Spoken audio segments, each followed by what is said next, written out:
All right. Hello, everybody. I'm Brian, and this is Amy News and Conversation. We're here today with a guest that we unfortunately were not able to catch up with during AAMI Exchange. It was a very busy conference, and Atty Chakraborty was running around doing what she does best, which is forging connections and learning about new information in the regulatory space. But fortunately, we were able to catch up with Atty a little bit after the conference. Now, Atty, thank you for joining us today. For those who are not in the know, Atty Chakraborty is the newest Young Professional Award winner for 2026, and she did join us in Denver for AAMI Exchange. And I'm so glad that you're able to catch up with us now. We're going to talk about the conference. We're going to talk about your award, but I think most importantly, we're going to talk about you, Atty. So let's start at the basics. What is your professional drive? What do you do now if you were to just cocktail hour talk to somebody? What is your profession? Yeah, firstly, thank you so much, Brian, for having me.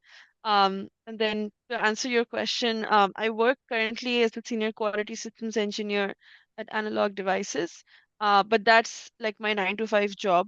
So if I would have to summarize in a sentence, it's basically ensuring that all of the quality management systems are compliant to the regulations in the medical device industry and also operational excellence. So in terms of process efficiency and reduction in cycle time, those kind of stuff as well.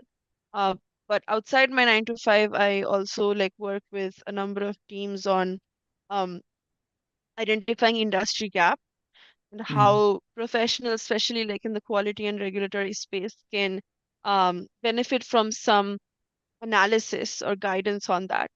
So that's what um, I do basically every day.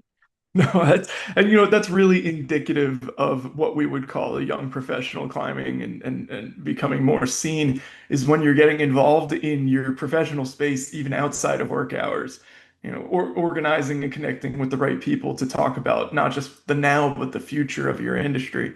And a lot of that is this regulatory focus. And of course, the big buzzword there is AI. Is that right? Yep. And we've got, I wanted to pull this up because this was the one thing I had looked at before we started talking today.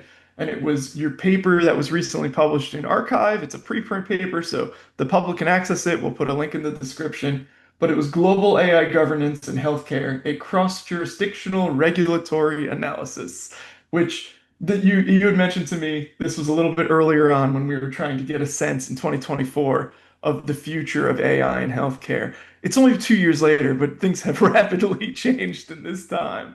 But this was a really fascinating paper because it looks at 14 different regulatory environments across the world and how they were looking to approach AI in healthcare. Can you tell me a little bit about that? What drove your need to make this paper? Yeah, so this was like as you mentioned 2 years back, and the question at that point was like there was so much noise in general about how different countries are regulating AI, that there was not a consolidated way to assess from a medical device specific or a healthcare specific perspective that, how do people navigate all of this? A lot of focus was on the US and EU at that point, but there were other countries like Singapore, for example, or Japan, which were also doing a lot of great work, but it was not very easy to get that information. So what I'd done is like analyzed all of that information and also made a comparative analysis that, how these different countries are thinking, where the points of convergence and divergence are. And there was some interesting um, conclusions we also arrived at that different countries at that time were defining the same terms in different ways, which was like adding to the complexity. And then I think that work got recognized by some of the people, especially in the tech field, which was interesting. And then we went on to the next question, which is like, again, as you said, it's so dynamic right now. Um, how like things like the EU AI Act, for example, how do they affect medical devices? Mhm. And how do these larger, um, you know, horizontal legislations in general interact with the existing regulations in terms of the medical device space? What I found really interesting about this paper from the perspective of looking back on it, almost like hindsight, is that the cool thing was everybody was thinking about the same problems and identifying the same problems, but like you said, they were coming up with different similar solutions, which might complicate things even more than if everybody came up with different solutions that were radically different, right?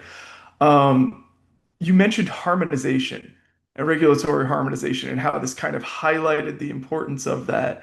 AAMI is really big on standards harmonization. We work with the international standards bodies to make sure that what's happening with our standards also kind of reflects what's going on in the wider picture.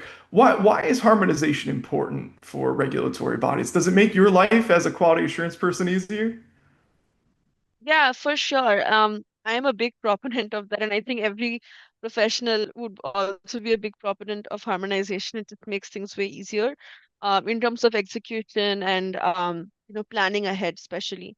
Um, I think like that's also like another like aspect which we've touched on in a different paper, which I can send to you later as well, Oh, where please do. Yeah. uh, we kind of like assessed the current standards which are available and how medical device manufacturers can use them to establish compliance to the EU AI Act, which is another thing because as you mentioned, like the EU AI Act, like has it has developed a task force to create consensus standards.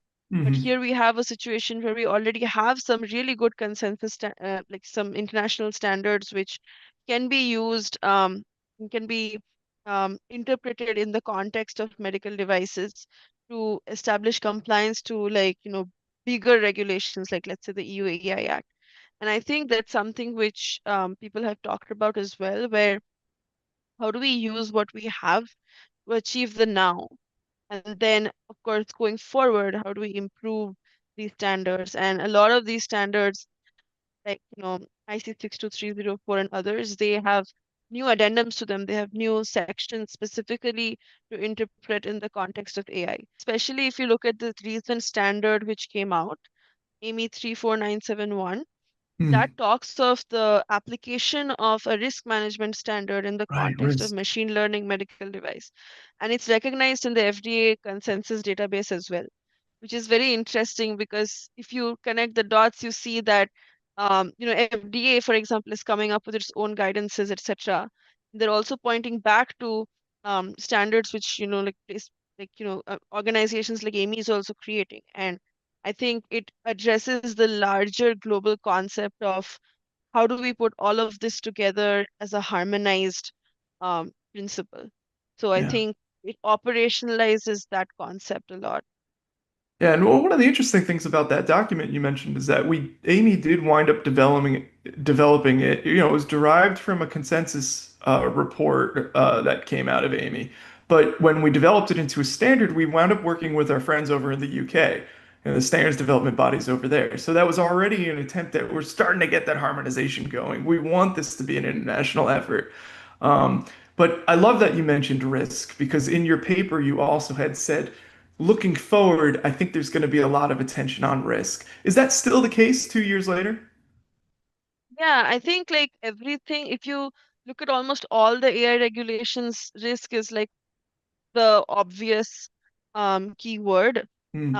In fact, in one of the other, like again, I can send a link in the other papers that I had mentioned, like I had written after that one, um, like I had mentioned the fact that risk is like, of course, the new concept in terms of any of the regulations that you see. So definitely it's still relevant and there's a lot of risk management standards which you can use even in the context of AI. So yeah, definitely still relevant. Oh, that's really fascinating. So obviously you are really deep into this area of expertise, and you're building out your career. I'm pretty sure we've convinced our viewers that you know how to talk the talk, but I'm curious if you would be able to convey to us, right? So you're a young professional, but really, really advancing your career fast. And I'm curious if you had advice on that side to other professionals in your field or even outside who are trying to grow their careers in the health technology area? Yeah, thanks, Brian, for that question. So, I would say like the one thing which has really helped me is being in touch with professional associations and getting a pulse of what the industry really wants. As Hmm. I said, like in my 9 to 5 job, it's about, of course, giving back to the company I'm associated with. But outside of that, when I go to these professional orgs, I kind of talk to a lot of people and then I realize, what the actual need is. What do professionals really want an answer to, which they're not getting an answer right now? And those, I think, are critical gaps. And it's an opportunity for young professionals to kind of either analyze existing data or come up with new frameworks. So, for example, when it came to the EU AI Act and its application to medical devices, there was a lot of you know um, debate around how things would go. So I published this paper in March about a logical decision tree that medical device professionals can use when it comes to um, interpreting the EU AI Act in their context. And then three Hmm. months later, very recently, the EU Commission actually gave some examples on its interpretation, and it was very aligned with what we said, which was very Wow. interesting because it's like it was like a deja vu moment. So I think those are the kind of things which young professionals can go for because we came up with those ideas after talking to many people and understanding what they really want and um, like in this example it worked out in that way. So No, I no. think that's something I Keep would keep offer your as advice. finger on the pulse of your industry is what I'm hearing right now. Really keep Yeah. paying attention. Are you subscribed to anything? And you don't need to shout out Amy News. We're happy to shout out anybody where you're getting your information from. It will be helpful for our members as well. So, do you subscribe to anybody to get more information? Yeah, I think like of course Amy is like when you look at they have a section for like standards development as well. Mhm. Yeah, our And standards then monitor online. exactly. And then over there, you can actually, even if you're not part of those committees, you can review the drafts which they put out there and you can comment on those things as well. So I think if there are any standards in your interest, you can kind of understand what people are actually looking forward to address as a gap, and that kind of stimulates the thought as well that Ah, how do we um, address a real problem. And then I think the second, like many other formats, are like RAPs, because I work in regulatory space, and yeah. ASQ as well because I'm in quality space. But I would say it depends on which sector you are part of, and then just having a pulse on those associations. That's fantastic. How do you keep in touch with other people who are doing the same? Yeah, I think like one of the things I've noticed is that, especially in the space I work in, um, people don't really write a lot. Like in the sense, Hmm. people don't publish something a lot because, you know, um, they're mostly people who are professors and things like that. Um, but I feel that the most value which people can bring, especially to our community, are working professionals because they do the day to day, they know exactly what's going on, what the problems are. So to keep in touch with people, like again, as I said, like there's so many monthly meetings which you know like for example ASQ does, like the medical device division, they do, where you can get to know speakers over there as well, for example. Or Yeah. like if you're going to a conference, you can connect with those people and who are again in the same field of interest as you, and then you can have connections with them and work on something collaboratively together. So I've ended up like meeting people at conferences just over a coffee, and then it has gone on to be like courses and workshops as well with them. So I think again, like just putting yourself out there really helps. Um, and I think that any platform, in person or virtual, um, I think both are equally effective in like forging connections. Oh, fantastic. Absolutely. I've always thought that the best collaborations start at coffee shops or bars, for sure. You got to start with over the drink, and then something good ideas will flow. But Atty, thank you so much for joining me today to talk a little bit about your career as the AAMI Young Professional of 2026. Congratulations for all the recognition. It's much deserved. And we were talking about a lot of your preprints and other papers. We'll put all the links in the descriptions so that folks who want to understand what you've been researching and what you've been talking about can dive a little bit more into that. Do you have any final thoughts before we hop off? Yeah, I think the last message I would like to leave our viewers with is um it's very important to identify what constitutes a problem.